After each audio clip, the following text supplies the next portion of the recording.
변방이 아닌 정치 중심에 서고 싶은 유쾌 상쾌 통쾌 정치 토크쇼 정치인싸 시즌2 벌써 이제 20번째를 한 번 남겨둔 19번째 시간입니다. 자, 오늘도 함께하는 네 분 소개해드릴게요. 먼저 보수진영의 두 분이지요. 이준석 미래통합당 최고위원 그리고 김태현 변호사님 나오셨습니다. 어서 오십시오. 안녕하세요. 안녕하세요. 네. 자, 어떻게 잘 하고 계시죠? 준비. 네, 잘하고 있습니다.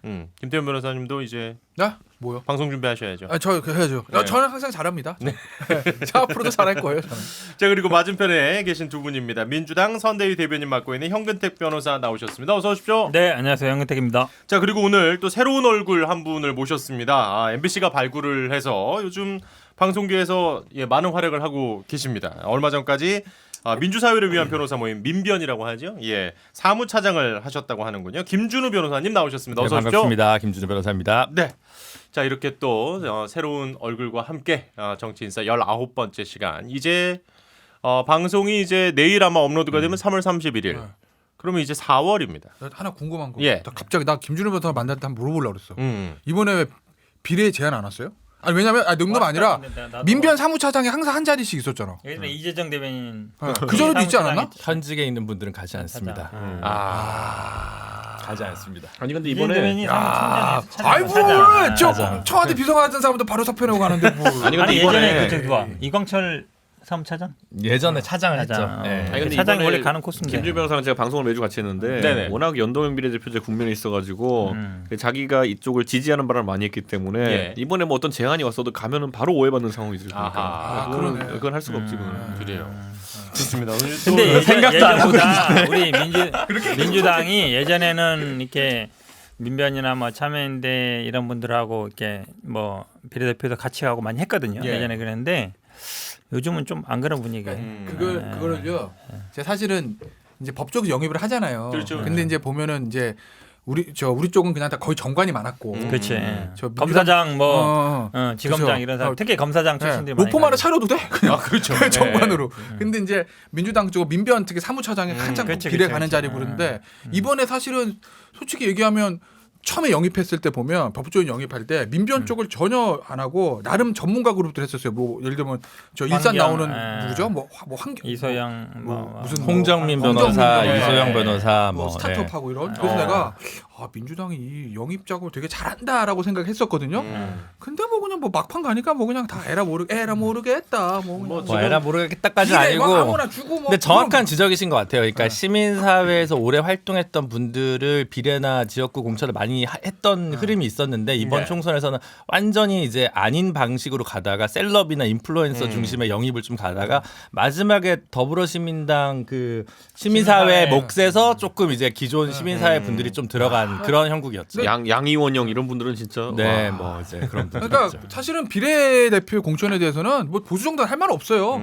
다 그냥 못 묻은 개가 못 묻은 게 나무라는 형국이야 사실은. 저는 예. 개인적으로 더불어시민당, 열린민주당, 정의당, 미래한국당, 국민의당까지 해서 비례대표 명단은 저는 모든 당에 너무너무 개인적으로 불만이 많거든요. 그러니까 저는 어떤 생각까지 했냐면 이게 사실은 공천이란 거는요. 예. 유권자 내놓는 상품이잖아. 그래요. 근데 지역구 공천은 최소한 유권자 선택을 한번 받는 거라고요. 그렇죠. 비례대표 공천은 우리 20번 저기 20번 음. 그냥 되는 거예요. 큰 그게 없으면 뭐 10번 뭐 안쪽은 그렇죠. 예. 야 우리가 그냥 이렇게 썼으니까 니들 가져 이거거든요. 브랜드 가치로 이제 결정이 네. 나는 거죠. 너무 양당 모든 당에다 무책임한 공천을 한다. 근데 정치 그런 쇼를 면에서 한다. 보면 아예 이제 그러면 이제 보수 쪽에서는 비례대표 없애자 차라리 이렇게 얘기하시는데 저는 이제 스웨덴처럼 그러면 개방형 명부제를 하자. 스웨덴은 이제 유권자가 이제 그 비례번호 순서에 뒤에 있는 사람을 앞으로 올릴 수 있도록 제도가 설계가 돼 있단 말이죠. 예. 그러니까 같은 걸 얘기를 해도 좀 이렇게 순기능을 좀 살리는 방식도 필요하지 않을까 이런 근데 이제 생각이 좀 개방형 들죠. 명부제가 되면 그런 문제가 생기죠. 그러니까 결국에는 극단적인 성향을 가진 사람들이 계속 올라올 수 있는 그러니까 뭐 또 노동조합이나 어떤 쪽에 적극적인 서포트를 받는 후보들이 올라올 수 있는 그런 기반이 되니까 사실 또 소수자 배려를 한다는 이런 말은 못 하죠 앞으로. 아니 그것도 그러니까 우리 소수자 배를 수도 김태 있는데 변호사가 뭐 정확한 하여튼 지적을 뭐. 하신 거예요. 예전에 이제 우리 민주당 같은 경우에는 참여연대나 민변에서 쭉 왔어요. 그전 같으면 김기식, 박원석, 그다음에 없어. 아니 근데 진짜 들어봐요. 현근택이라는 인재를 왜 민주당 안 알아보는 나는 거냐고. 민변에서 핵심 인재 자, 아니까. 그 전에는 최근에 우리 들어보세요. 전혀 대본이랑 무관하게 가는 들어보세요. 거예요. 오케이, 네 개 네, 찍는 네, 거예요. 여기까지 제가 듣고. 그 전에 이제 진선미, 그다음에 이재정, 그다음에 어쨌든 민변의 이제 여성 변호사들이 쭉 어찌 보면 비례로 들어왔어요. 그다음에 지역에 가는 게 어찌 보면 이제 했는데 요번에 없어 한 분도. 제가 딱 눈에 보는 분들이 있거든요. 예. 그러니까 그게 어찌 보면 그 전에 우리 민주당하고 시민사회의 이 고리의 끈이 이제는 많이 약해진 약해졌다. 거예요. 예, 약해진 거예요. 그러니까 참여연대 뭐 민변이라는 게 꼭 뭐 그건 아니지만 그 전에는 이제 뭐 전노협이나 뭐 이쪽 전대협 이런 계열이었지만 그러니까 예. 이게 시민사회 쪽하고 우리 민주당하고 이렇게 연결 고리들이 갈수록 약해지는 거예요. 제가 근데 이제- 보기에도 굉장히 안타깝죠. 근데 이게 어떤 당이든지 여당이 되면은 약간 트렌드와 벗어나는 그런 시도를 하거든요. 예. 박근혜 정부가 대표적이었던 게 옛날에 이제 19대 공천할 때 사성 장군 이제 의도적으로 빼려고 하고 그 전까지 사성 장군들이 있었는데 그 자리를 예를 들어 이자스민이나 조명철 의원 같은 새로운 예, 시도를 하려고 하고 뭐 이런 것들은 나쁘지 않은 움직임이라 봐요. 그런데 저는 오히려 이제 아까 언급되었지만은 더불어 시민당이라는 체제로 가면서 막판에 그에 대한 또 반기가 또 이제 보이는 것 같아가지고 아하. 제한적인 어떤 효과가 있었다고 예. 봐요. 뭐 이렇게 역시 가볍게 시작을 해서 요즘 그거 아세요? 우리 댓글 중에 진행자 너무 고생한다. 그래요? 좀 생기고 있습니다. 예. 팬이 좀 생긴 이게 팬덤이? 팬덤이라기보다는 4월을 앞두고 너무 토론이 열을 띠다 보니까 제가 이렇게 나다. 중간에 좀 제 말을 좀 안 들으세요 이제. 제일 욕 먹는 사람이 두 사람 아니에요? 아니 뭐 비등비등해요. 뭐 이렇게 비등비등해. 각자 이렇게 보는 쪽이 다르기 여기서 때문에. 보면 욕도 아니야. 하도 먹어가지고 이건 욕도 아니야. 자, 좋습니다. 일단 오늘의 본격적인 주제 이제 이야기를 좀 나눠볼 텐데요. 일단은 아무래도 코로나19 사태가 좀 길어지면서 가장 조금 힘들어하는 건 역시 이제 우리 국민들이 아닌가 싶습니다. 그러면서 소득 하위 70%에게 4인 가구 기준 100만 원을 지원하겠다. 긴급 생활자금이죠. 예, 이걸 지원하겠다고 이제 정부가 결정을 했는데 재난기본소득 사실 그동안 이제 너무 선거 얘기가 많다 보니까 우리가 이 얘기는 못 해봤거든요. 그런데 참 많은 분들이 관심을 갖고 있습니다. 오늘이죠. 예, 문재인 대통령이 3차 비상경제회의에서 이런 얘기를 했어요. 지자체와 협력을 해서 중산층 포함 소득 하위 70% 가구에 대해 4인 가구 기준 가구당 100만 원씩 지급하기로 결정을 했다. 자, 일단 두 분 평가가 먼저 좀 궁금해요. 저는 각하께서 참 곤란하시겠다. 이런 생각이 드는 것이 원래 각하께서는 이런 걸 하실 생각이 없었어요. 예. 예. 초기에 이제 신중한 자세를 견지하고 홍남기 부총리 같은 경우는 굉장히 부정적인 언급을 했었거든요. 근데 각하께서 이제 주저하는 사이에 이제 지방 영주들이 예. 이제 먼저 나섰죠. 그래서 어떤 영주는 10만 원 갑자기 줘버리지 않나. 뭐 이재명 지사 얘기하시는 거. 예. 어떤 영주는 또 뭐 더 주겠다고 이제 서울에서 이제 얘기하지 않나. 예. 뭐 이러면서 사실 그 와중에 이걸 이제 원래 그 각하들이 제일 싫어하는 모양새입니다. 예전에 박근혜 대통령 때도 보면은 이런 거 시도하는 그때도 이재명 지사가 먼저 항상 달려가는 경우가 있었죠. 그럼 중앙정부에서는 국가 재정이라는 것을 항상 염두에 두고 이야기하게 되기 때문에 예. 부정적인 언급을 할 수밖에 없고 그러면 돈 준다는 사람과 안 주는 사람의 그냥 구도로 이제 몰아가는 거거든요. 그래서 이번에 아마 대통령께서도 고민이 많았을 테고 도저히 그러니까 기본소득이라고 보통 이렇게 이야기했지만 보편적 재난소득이라는 거는 정부 재정상 부담이 안 되니까 부담을 할 수가 없으니까 예. 타협안으로 나온 것이 70% 이야기가 나온 건데 예. 저는 이거 엄청 꼬일 거다 이렇게 생각하는 게 옛날에 MB가 유가 환급금이라는 걸 줬어요. 예. 예, 그게 뭐냐면 글로벌 유가가 막 치솟으니까 그때 24만 원인가 28만 원까지 예. 소득 3천만 원 이하 정도 되는 사람들한테 그 정도로 줬었거든요. 그때 민주당이 똑같이 반대한 게 뭐냐면 왜 사람을 갈라가지고 누구는 24만 원 주고 누구는 8만 원 주고 누구는 뭐 이렇게 주냐 하면서 가르는 것이 불가능하다 이렇게 얘기했었거든요. 근데 지금 똑같은 비판을 이제 받게 되어 있는 거예요.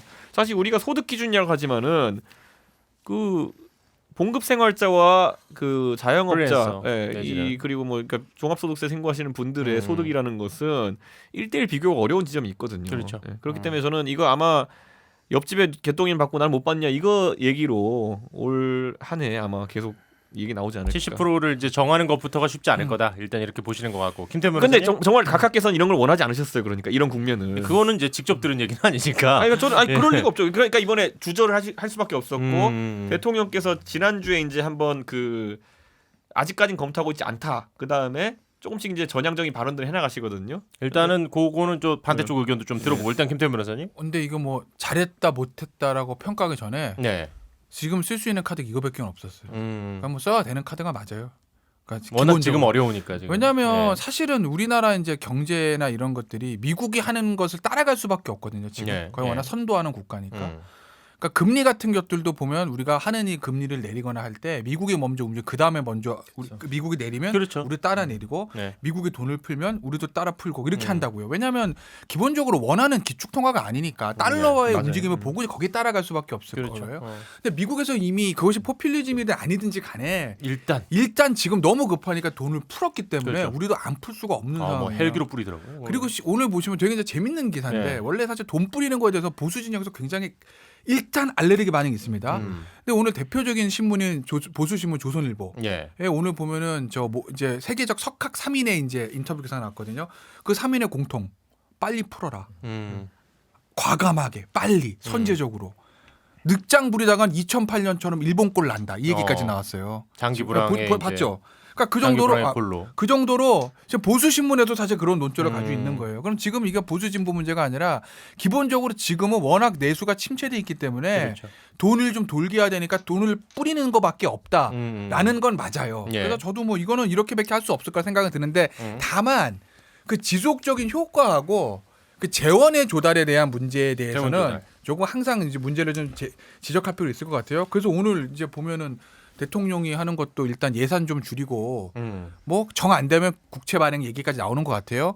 근데 오늘 홍남기 교총리도 정 안 되면 국채 얘기를 적자 국채 얘기를 얼핏 한 걸로 봐서 예. 기존에 가지고 있는 예산에서 조금 줄이고 추경해서 예산 더 편성하고 얹고, 예. 그것도 모자르면 적자 국채까지 발행하겠다는 거거든요. 큰 정부 형태로 가능하겠다는 거예요. 그런데 이제 이게 김종인 대표가 오늘 얘기했던 거랑 조금 상황은 다르죠. 그러니까 김종인 대표는 오늘 그 얘기했잖아요. 그러니까 100조를 가지고 코로나 대응 재원을 마련하자. 그러니까 전용하자고 했죠. 전용하자. 네, 그러니까 전용하자. 일부에서는 야 뭐야 정부에서 돈 푼다는데 니네 보수 정부에서 또 보정당에서 반대하는 거야? 미래통합당 반대하는 이렇게 보실 수도 있는데 그거 아닙니다. 풀자는 거 똑같아요. 다만 방식과 재원 조달하는 측면에서 조금 차이가 있는 건데 네네네. 김종인 대표가 얘기하는 100조는 무슨 얘기냐면 김종인 대표 기본적인 개념은 뭐냐? 돈이 부족하다 이걸로. 지금 100만 원 나눠줘가지고 이거 끝나면 어떡할 건데 맞아요. 100만 원 뭐 할 건데 부족해. 더 풀어야 되는 게 맞아. 예. 그리고 더 푸는 건 지금 푸는 게 아니라 이게 상황이 언제까지 갈지 모르니까 석 달 후, 넉 달 후에 더 이거보다 어마어마한 돈이 필요할 수도 있어. 그러니 지금부터 적자 국채에 반영하면 안 돼. 돈을 쟁겨놔야 돼. 그러면서 지속적인 효과가 있어야 돼. 그래서 100조 얘기가 나오는 거 뭐냐면 이 얘기 우리나라 예산이 512조인데 저도 뭐 디테일한 게 어디서 뺀다는 건지는 모르겠어요. 근데 기본적으로 지금 워낙 경기가 안 좋다 보니까 쓰려고 예상했던 것들 중에서 못 쓰는 부분들이 있잖아요. 예. 예를 들어서 뭐 지방에다가 도서관 짓기로 했어. 근데 뭐 지금 사람들 돌아다니면부터는 뭔 도서관이야. 그렇죠. 지금 도서관이 급한 게 아니니까. 그런 거 빼서 만들면 한 100조 정도가 갈 거다. 이걸 가지고 지금 뭐 현금 뿌리는 것뿐만 아니라 이 시국 이후에 더 경기가 안 좋아졌을 때 마구마구 뿌릴 실탄을 확보를 하자. 그래요. 이거거든요. 그러니까 사실은 돈을 풀자는 측면에서는 청와대와 동일하죠. 다만 재원 조달 방식하고 그다음에 이제 어떻게 나눌 것이냐의 그다음에 방식이죠. 이제 좀 장기적인 롱텀으로 봤을 때 저는 김종인 대표 얘기도 한번 귀담아 들어볼 필요 있다. 일단은 민주당 측에서는 당연히 조금 그러니까 좋은 어제 결정이다 뭐 이렇게 생각을 하겠어요. 제가 사실은 당번이었는데 엄청 욕을 먹었어요. 김종인 대표가 전 대표가 100조를 전용하자 이랬거든요. 그게 사실은 헌법상 근거는 있어요. 그러니까 우리가 추경은 그냥 이제 예산을 증액하는 것만 생각하는데 추경에는 뭐가 헌법에 보면은 예산을 변경하는 게 포함돼 있어요. 그분이 학자도 하시고 해서 기존의 예산을 변경하면 된다는 거예요. 한마디로 얘기하면 기존에 500조 있는데 뭐 추경까지 하면 511조인데 그 중에 말씀 얘기처럼 한 20% 다른 용도로 하면 되지 않느냐라는 얘기인데 사실은 그게 좀 쉽지 않은 얘기가 뭐냐면 우리나라 예산의 한 3분의 2 정도는 경직성 예산이에요. 그러니까 인건비라든지 기존의 투자에 들어가는 돈이에요. 그러니까 새롭게 뭘 하는 예산은 3분의 1도 안 돼요. 그러니까 근데 그 3분의 1 예산에 대부분 또 보면 복지 예산이라는 게 걸려 있단 말이에요. 그러니까 그런 거를 빼가지고 다시 하자는 거는 사실 어찌 보면 쉽지 않아요. 그러니까 지금 미국이라든지 아까 얘기했지만 미국은 달러를 찍어놓으면 돼요. 지금 2,500조 얘기하거든요. 우리나라 인구 GDP 우리나라 한 10배쯤 돼요. 미국이. 그렇지만 우리나라 한 200조 정도 찍어내는데 우리나라는 이제 돈을 못 찍어내니까 할 수 없는데 저는 근데 여기서 조금 아쉬운 건 있어요. 지금 왜냐면 하위 70% 얘기하는데 이게 소득으로 치면 한 이제 700만 원 정도 돼요. 근데 이제 그러니까 그 하위 70%가 그 중간 소득이 한 400 조금 넘는데 그게 150% 따지는 거라서 복잡하거든요. 그러니까 쉽게 얘기하면 내가 해당되는지 안 되는지 잘 몰라요. 그렇죠. 예, 그래서 오늘 기사에 보니까 이제 의료보험을 뭐 직장 의료보험을 자기가 뭐 50만 원, 40만 원 이상 내면 해당되고 안 되는데 그것도 힘들어요. 그렇죠. 그러니까 내가 사실 회사원들은 알아서 그 건강보험도 떼가기 아니 때문에 그게 아니라 몰라요 얼마나 내가 여기 70% 해당되는지 안 되는지를 몰라요. 받을 사람인지 아닌지 몰라요. 대부분 몰라요. 저도 되게 궁금하거든요. 그렇죠. 대부분. 그러니까 그것도 4인 가족이잖아요. 그렇게 보냐면 1인 가구나 2인 가구는 어떡하나? 이제 이런 것도 그러니까 금액이 줄어드는 거죠. 그만큼 줄어드는 거라서 어찌 보면 이게 처음에 이제 재난 기본 소득이라 하다가 지금은 소득이라 안 하고 소득은 계속 줘야 되니까 소득이라 안 하고 네네. 지금 이제 지원금 이렇게 얘기하는데 저는 이게 조금 사실은 왜냐하면 미국도 그러면은 그냥 다 주고 아니 미국도 여유 있는 사람들한테 세금으로 돌려받겠다라는 아니 건 미국도 말이 안 그냥 되는 $1,000 거예요. 120만 원 준다고 했잖아요. 그래서 저는 좀 과감하게 했으면 좋을 텐데 이거 워낙 또 이렇게 반대가 많아요. 되게 심하고 이러니까 그래서 이제 어찌 보면 이제 총선 이후에 하겠다 이렇게 그렇죠, 나오는 게 총선 앞두고 돈 뿌리냐 뭐 그렇죠. 이제 이런 그런 게 많아서 비판들이. 그런데 저는 그러니까 미국도 대선 앞두고 있잖아요. 보수에 대해 상관없이 뭐 2,500조 풀고 인당 뭐 150만 원씩 주는 거에 대해서 큰 의미 없거든요. 네네. 그래서 저는 조금 뭐냐면 황교안 대표도 뭐 40조 채권 발행하자 그랬어요. 그거랑 지금 어쩌면 김종인 대표가 그 100조를 마련하자는 건 좀 다른 거예요. 네, 그러니까 네, 이제 네. 황교안 대표는 그 재원 마련을 이제 채권으로 하자는 것이고 그래요. 김종인 대표는 기존의 예산 예산 짜진 걸로 갖다가 하자는 건데 가져가자. 예. 저는 여기서 어떤 타협의 여지는 있는 것 같아요. 왜냐하면 조금 더 양보하면 할 수 있을 것 같아서 그 정도 선에서 좀 양보해서 그냥 엠블링을 나눠줬으면 좋겠어요, 솔직히. 일단은 우리 김 변호사님은 저는 그러니까 김종인 대표가 고수다라는 생각이 들어요. 네. 도저히 100조 전용은 불가능한 얘기인데 일단 뭐 합리적인 것처럼 보이면서 100조라는 큰 수치를 얘기해가지고 이렇게 논점을 싹 돌리는 거죠. 우리도 푸는데 이의 없다. 다만 국가 재정을 생각한다. 이런 책임지는 보수, 이 이미지를 획득하기 위한 그 레토릭이지 이게 실제로 가능할 거라고 생각하지 않아요. 고정 경비가 너무 많아가지고 네. 그럼 막말로 이거를 그러면 뭐 무기를 안 사고 몇 조를 마련하죠. 이게 제일 쉬워요. 그럼 국방비를 줄일 거냐. 논쟁이 너무 복잡하거든요. 그래서 지금 100조가 필요한 건 지금 시점도 아니고 사실은 1년 동안 이제 앞으로 필요할 액수긴 한데 그러면서 이제 선거 이후에 그걸 해야 된다. 선거 이후에 그걸 국회에서 합의하겠다라고 얘기를 했잖아요. 그러니까 모두들 선거 때문에 선거에 이용하지 마라 이렇게 얘기하니까 진짜 차라리 선거를 연기했으면 좋겠어요. 저는 이게 이러니까 이거 선거에 영향 미치니까 돈 나중에 뿌릴 거예요. 권영진 대구시장 그렇게 얘기하고 그렇죠. 다 그렇게 얘기하니까 유권자나 국민 입장 혹은 뭐 항상 투표율도 70% 내외 뭐 하잖아요. 30% 국민들은 이러니까 또 투표 안 하는 거예요. 그래서 제 생각에는 차라리 선거를 연기하든가 문제가 되면 돈을 뿌리는 걸 늦게 한다는 건 조금 별로인 것 같고 대통령 결정한 거는 두 가지가 있겠죠. 하나는 직접 지원을 어쨌든 하기로 했다. 네. 선별 비용이 많이 드니까 직접 지원이 효과가 네. 있다는 논쟁이 많았는데 직접 지원을 하기로 했다는 건 의의가 있는데 그 범위 저도 차라리 전부 다 뿌리고 이렇게 하는 게 낫다고 생각하는 쪽이긴 해요. 그래서 액수를 좀 줄이더라도 그게 좀 더 빨리 될 거라고 생각하는데 아니면 정말 하위 30%까지 더 내려서 액수를 좀 더 크게 하든가 조금 어정쩡한 타협안으로 이것도 기사 보면 이제 민주당이랑 그러니까 이인영 원내대표랑 기재부랑 싸웠다는 거거든요. 그래서 결국 이제 타협책으로 나온 건데 타협책은 항상 뭔가 이렇게 어정쩡한 선에서 이렇게 나오니까 우리 국민들은 이거 아니면 이걸 좋아하는데 이렇게 백도나 뭐를 좋아하지 개 걸음 별로 안 좋아하는 것 같아요. 그런데 이거를 저희는 잘 봐야 되는 게 돈을 많이 푸는 것도 위험한 지점인 게 뭐냐면은 경제 위기 또는 어쨌든 뭐 쓸 돈이 없다라는 이유로 발권력을 강화하든지 아니면 통화 공급을 늘리는 상황에서 꼭 발생하는 게 인플레이션이에요. 그러니까 우리가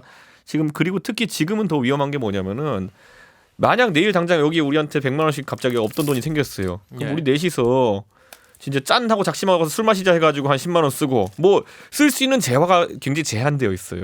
이 코로나 상황 속에서는. 그럴 때는 적극적으로 기부하셔야죠. 그러니까 기부하겠습니다. 뭐 여러 가지 뭐 방법이 있겠지만 어쨌든 쓸 수 있는 재화의 종류가 제한돼 있거든요. 그럼 그 제한된 재화들 같은 경우에는 굉장히 일시에 수요가 몰려요. 그럼 거기서 가격 상승이 더 쉽게 일어나는 구조가 발생하기 때문에 저는 지금 시점에서 그 아까 김종인 대표가 언급한 그런 어떤 방식론이라는 거는 지금 당장 돈을 풀어도 결국에는 뭐 그게 경제 수단으로 돌긴 참 어렵다라는 현실 인식이 존재하는 거거든요. 그렇기 때문에 좀 장기적인 관점에서 봐야 된다라는 얘기를 하는 거고 저도 마찬가지의 느낌인 게 아까 각하께서는 그걸 싫어하실 것이다라고 제가 그냥 제 추측이죠 당연히 그렇게 언급할 수밖에 없었던 게 우리나라의 경제 관료나 아니면 청와대에서 경제 컨트롤 타워 같은 경우에는 이걸 잘 인지하고 있을 거예요. 지금 이거를 언발에 오줌 누기처럼 써가지고는 결코 1년을 버틸 수가 없다. 우리가 버스 타고 가는데 갑자기 화장실이 가고 싶어요. 그럼 기사한테 가장 먼저 물어보는 게 뭡니까? 아저씨 다음 휴게소까지 얼마나 남았어요? 이거잖아요. 참을 수 있을 정도면은 지금 참는 것이고 아니면 내려주세요 해야 되는 거잖아요 보면은. 네네. 그러니까 저는 이런 것처럼 그 판단 자체가 지금 그 이재명 지사 같은 지방자치단체장 하는 템포랑 지금 정부가 하는 템포가 너무 다르기 때문에 문제가 있는 건 전용에 대해서 제가 이렇게 얘기해 드릴게요. 저도 100조라는 수치가 전용으로 다 도달될 수 있다고 믿진 않아요. 국채와 어느 정도 조합해야 될 거다 이런 생각하는데 자 당장 이런 거죠. 불효불급한 예산이랑 우리가 얘기를 많이 하죠. 예를 들어 지금 우리가 1년에 조세에서 건강보험부로 넘겨주는 재정이 한 8조에서 9조 정도 되거든요. 최근 한 10조까지 됐을 거예요. 자 그러면은 최근에 건강보험이 적자나기 시작하면서 그런 넘겨주는 비용의 상당 부분은 어디서 발생했느냐? 문재인 정부 들어서 가지고 보장성이 확대되면서 늘어난 부분이 있어요. 근데 그게 좋다 나쁘다가 부분이 아니라 우리 지금까지 그거 없이도 살아왔었으니까 그런 불효불급한 부분에 대해 가지고는 잠시 한 1, 2년 정도 유예를 한다든지 이런 식의 전격적인 조치들이 있어야 되는 것인 게 그게 큰 단위들이에요. 근데 그게 불효불급하다라고 판단하는 거는 이제 직접적으로 다 있는 분들은 좀 생각이 다르죠. 아니죠. 저희 이런 거죠. 예를 들어 MRI가 건강보험 보장성의 영역에 들어갔는데 사실 CT와 MRI의 차이가 있는 것은 사실이지만은 그게 항상 모든 상황에 불효불급이라는 표현이 정리될 수 있는 것이 MRI는 고급 진단 기술이에요 보면은. 근데 국민이 더 나은 의료 서비스를 받게 하는 것도 중요하지만은 비상 상황에서는 지금 그걸 억제할 수 있는 것도 중요하다는 보거든요. 그러니까 저는 아니 국민들이 소고기를 배불리 먹을 수 있게 할 수 있겠습니다 하는 것도 중요하죠. 그리고 그런 것이 공급되기는 중요하지만은 때에 따라서는 그게 사치로 받아들일 수 있다니까요. 제가 그래서 얘기하는 거는 그런 것들 잘 찾아내야 돼요. 예를 들어 지금 학교에서 학교를 못 가고 있는 상황인데